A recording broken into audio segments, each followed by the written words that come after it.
ये तो इंद्रदेव का रथ है। वो अवश्य ऋषि शरभंगा को लेने आए होंगे। हमें शीघ्र ही चलना चाहिए। ऋषि शरभंगा से मिलना इतना महत्वपूर्ण क्यों है श्री राम के लिए?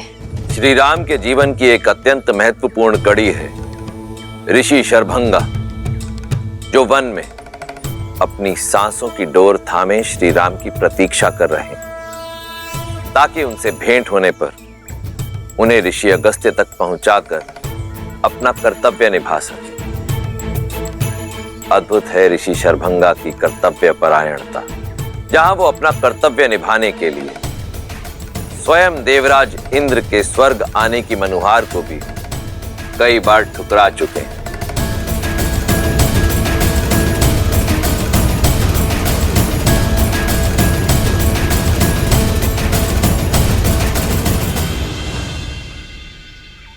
प्रणाम ऋषिवर। ऋषिवर, अब बस कीजिए। अपने सुकर्मों का फल भोगने हेतु मेरे साथ स्वर्ग चलिए। सदैव की तरह इस बार भी मैं आपके समक्ष अपने रथ के साथ उपस्थित हुआ हूं, और हर बार आप मुझे किसी तर्क में उलझाकर पुनः राम की प्रतीक्षा में जुट जाते हैं। जब मोक्ष का अवसर हो तो स्वर्ग का मोह निरर्थक है देवराज। मेरे जीवन का अंतिम उद्देश्य तो अपनी निर्जीव शरीर को श्री राम के चरणों में निछावर करना ही है, और श्री राम अवश्य आएंगे।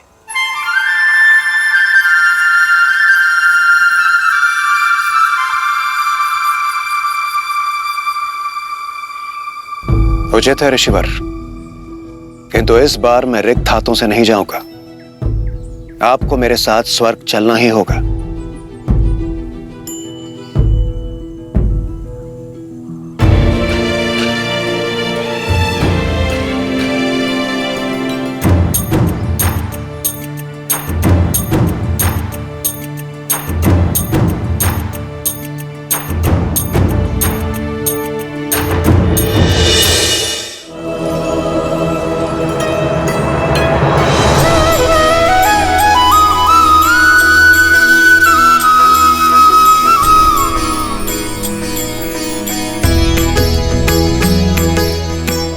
प्रणाम ऋषिवर।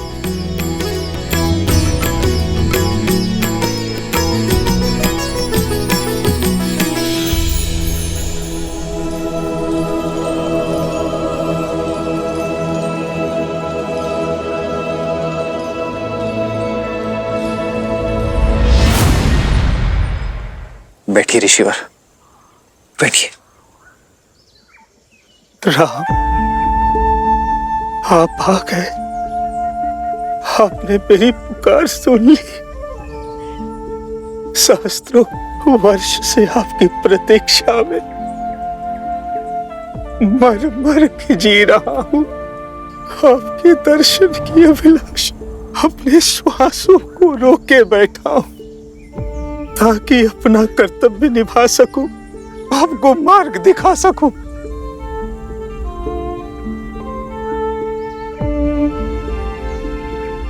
कर्तव्य के लिए आपका संघर्ष हमारे लिए प्रेरणा है ऋषिवर।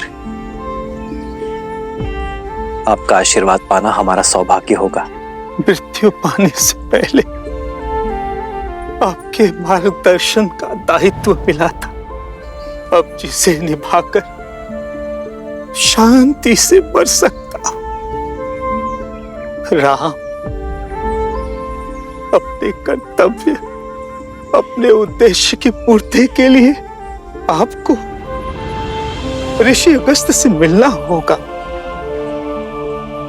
किंतु उनसे मिलना इतना सरल नहीं। वो दंडकारण्य में किसी गुप्त स्थान पर रहते हैं, इस जग से, इस हिंसा से दूर।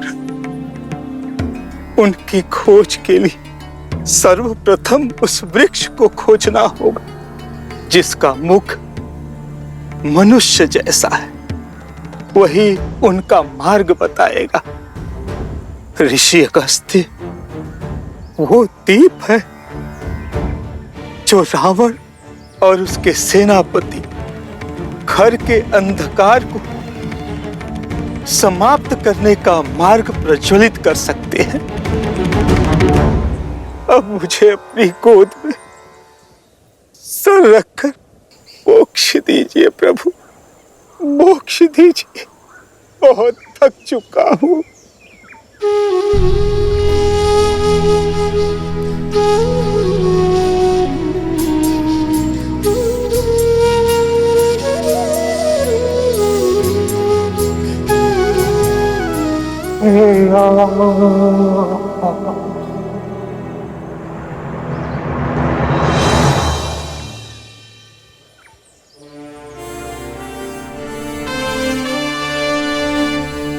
ऋषि शरभंगा का ज्ञान सदा हमारा मार्गदर्शन करता रहे। चलो लक्ष्मण, इनके अंतिम संस्कार की तैयारी करते हैं।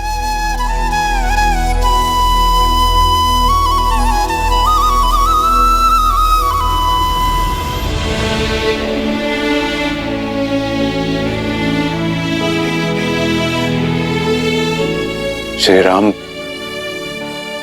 मेरा एक निवेदन स्वीकार करें। मेरे इस रथ को अपने साथ ले जाइए। इस मायावी वन में यह आपका सहायक बनेगा। प्रस्ताव के लिए धन्यवाद देवराज। आप हमारे पिताश्री के मित्र हैं और एक मित्र होने का कर्तव्य निभा रहे हैं, पर मुझे आपके दिव्य रथ की आवश्यकता नहीं है।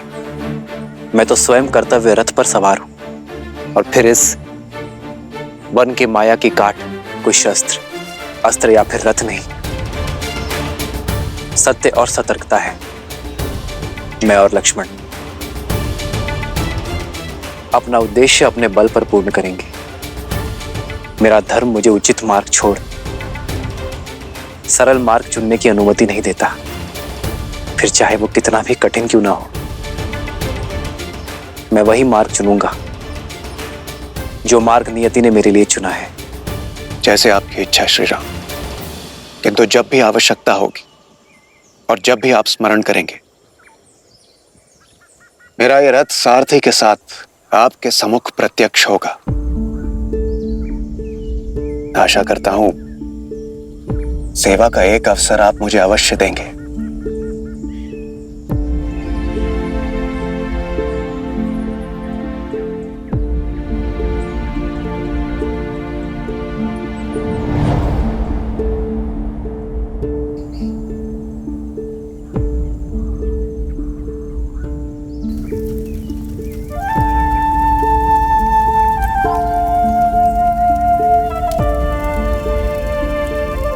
श्री राम, आपके जाने से पूर्व आपको कुछ दिखाना चाहता हूं।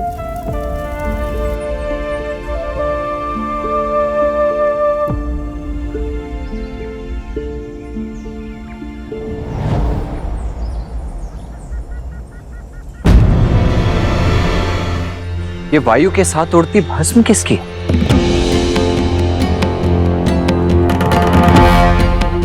आइए आप स्वयं देख लीजिए।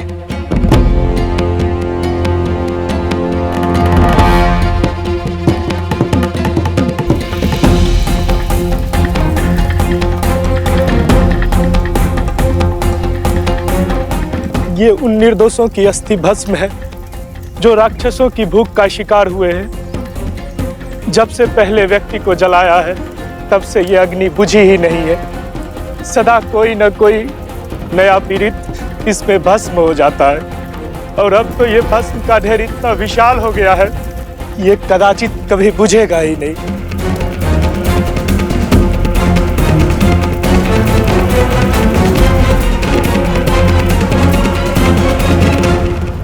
वचन है दशरथ नंदन राम का, इस वन को खर के प्रकोप से मुक्त करूंगा। इस वन में बसने वाले हर एक राक्षस का संहार करूंगा। दंडकारण्य में धर्म और शांति स्थापित करूंगा।